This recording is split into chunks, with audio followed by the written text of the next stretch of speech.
వినాయకుడికి పూజలు చేసి వినాయక నిమజ్జనోత్సవంలో ఎంతో సంబరంగా పాల్గొని ఆటపాటలతో నృత్యాలు చేసి వినాయకుడిని తల్లి ఒడికి చేర్చిన చిన్నారులు ఉదయం పాఠశాలకు ఎంతో ఉత్సాహంగా పాఠశాలకు స్కూల్ బస్సులో బయలుదేరారు. ఊహించని రీతిలో ఒక్కసారిగా సదరు ప్రైవేట్ స్కూల్ బస్సులో బ్యాటరీ పేలడంతో మంటలు చెలరేగాయి. దీంతో అప్పటివరకు సంతోషంగా ఉన్న పిల్లలు మంటలను చూసి ఒక్కసారిగా అరుపులు కేకలతో దద్దరిల్లింది. పూర్తి సంఘటన వివరాలు ఈ విధంగా ఉన్నాయి. కామారెడ్డి జిల్లా పట్టణంలోని రామారెడ్డి రోడ్డులో ఉన్న బ్రిలియంట్ గ్రామర్ హై స్కూల్ బస్సులో సుమారు 50 మంది విద్యార్థులను ఎక్కించుకుని పాఠశాలకు బయలుదేరింది. ఒక్కసారిగా ఊహించని రీతిలో బస్సులో ఉన్నటువంటి బ్యాటరీ పేలడంతో భారీగా మంటలు వ్యాపించి పొగలు చెలరేగాయి. దీంతో బస్సులో వెళ్తున్న విద్యార్థులు భయానికి గురై కేకలు వేశారు. అప్రమత్తమైన స్థానికులు బస్సును ఆపి పిల్లలను కిందికి దింపారు. బస్సు మొత్తం పొగ వ్యాపించడంతో పిల్లలు భయపడడంతో స్థానికులు ఓదార్చారు. స్థానికులు సమయానికి అందుబాటులో ఉండి రిస్క్ చేసి పిల్లలను కాపాడడంతో పెను ప్రమాదం తప్పింది.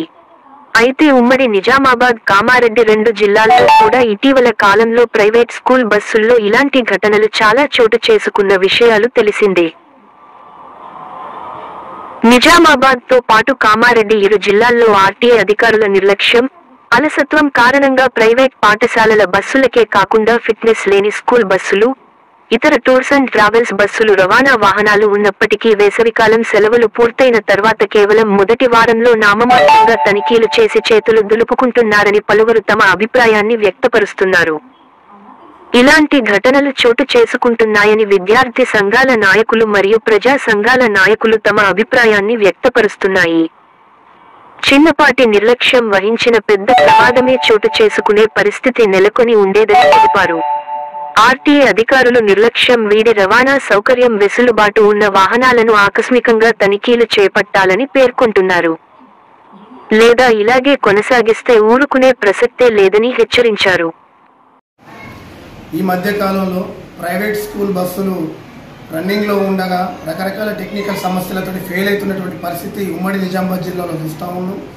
ఈ నేపథ్యంలోనే భాగంగా ఈరోజు కామారెడ్డి జిల్లా బ్రిలియంట్ గ్రామర్ హై స్కూల్కి సంబంధించినటువంటి బస్సు రామారెడ్డి రూట్లో ఉండగా సడన్గా బ్యాటరీ పేలి మంటలు రావడం జరిగింది. ఆ సమయంలో స్కూల్ బస్సులో 30 మంది విద్యార్థులు ఉన్నారు. అదృష్టవశాత్తు ఏ విద్యార్థి కూడా ఏం జరగలేదు. అయితే సంవత్సరానికి ఒకసారి స్కూల్ బస్సుల్ని హంగామాగా హుటాహుటిన హడావిడిగా చేస్తూ ఫిట్నెస్ పేరుతోటి ప్రైవేట్ స్కూల్ మేనేజ్మెంట్ అని ఇబ్బందులు పెడుతూ ఏదో 40,000 50,000 ఫీజు చేస్తూ ఒక్కొక్క బస్కి ఫిట్నెస్ పర్యవేక్షణలు చేస్తారు ఈ ఆర్టీఏ అధికారులు. మరి ఈ నిర్లక్ష్యానికి, ఈ తప్పిదాలకి బాధ్యులు ఆర్టీఏ అధికారులు అని చెప్పేసి అడుగుతున్నాం.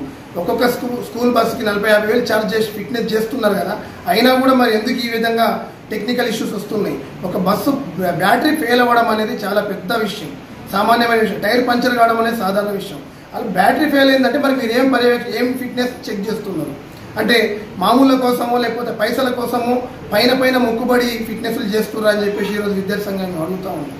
అంతేకాదు ఈరోజు వైట్ బోర్డు వాహనాలు, బైకులు, కార్లని అడ్డగోలు ఎక్కడ పడితే అక్కడ ఇష్టం ఉన్నట్టు ఫైన్లు వేయడము, రకరకాల సాకులతోటి చలాన్లు వేయడం చేస్తూ ఉన్నారు. అంటే వైట్ బోర్డు వాహనాల మీద పెట్టే శ్రద్ధ ఎల్ల బోర్డు వాహనాల మీద ఎందుకు పెట్టారు? ముఖ్యంగా భారత భవిష్యత్తు, దేశ భవిష్యత్తు విద్యార్థులు, అలాంటి విద్యార్థులు ప్రయాణిస్తున్నటువంటి బస్సులని ప్రతి నెల అనుక్షణం పర్యవేక్షించాల్సినటువంటి అవసరం ఆర్టీఏ అధికారులకు ఉంది. మరి సంవత్సరానికి ఒకసారి మొక్కుబడిగా ఫిట్నెస్లు చేసి ఎందుకు వదిలేస్తున్నారని చెప్పేసి అడుగుతూ ఉన్నాం. రోజు ఏదో ఒక రూపంలో ప్రైవేట్ స్కూల్ బస్సులు డ్యామేజ్ అవుతూ ఉన్నాయి. టైర్లు పంచర్ కావడం, రన్నింగ్లో నినాగమున్న నిజామాబాద్, కామారెడ్డి జిల్లాలో 2 స్కూళ్ళ బస్సుల టైర్లు బస్సు రన్నింగ్లో ఉండగా ఊడిపోయింది. అంటే ఏంది నిర్లక్ష్యం? ఏంది ఈ నిర్లక్ష్యానికి కారణం ఎవరు? మరి ప్రైవేట్ స్కూల్ మేనేజ్మెంట్తో రెగ్యులర్ కాంటాక్ట్లో ఉంటారు కదా ఆర్టీఏ అధికారులు, ప్రశ్నించరా? మరి మీరు పర్యవేక్షించరా అని చెప్పేసి ఈరోజు అడుగుతూ ఉన్నాం. కాబట్టి తక్షణమే ఈ ఆర్టీఏ అధికారులు దీనికి నైతిక బాధ్యత వహించాలా? ఈ బస్సులు ఫిట్నెస్ చేసిన తర్వాత కూడా ఎందుకు ఫెయిల్ అవుతున్నాయని దానికి ఆర్టీఏ అధికారులు సమాధానం చెప్పాలా? లేకపోతే మాత్రం విద్యార్థి సంఘాల ఉద్యమాలు ఉధృతమవుతాయి. మేము ఆర్టీఏ అధికారులని ప్రశ్నిస్తాం, నిలదీస్తాం. వెంటనే ఆ సంబంధిత బస్సు ఏదైతే స్కూల్ బస్సు ఉందో బ్రిలియంట్ గ్రామర్ బస్సు దాన్ని సీజ్ చేయాలా, సమాధానం చెప్పాలా ఈ సమాజానికి అని చెప్పేసి ఆర్టీఏ అధికారులను మేము అడుగుతా ఉన్నాం.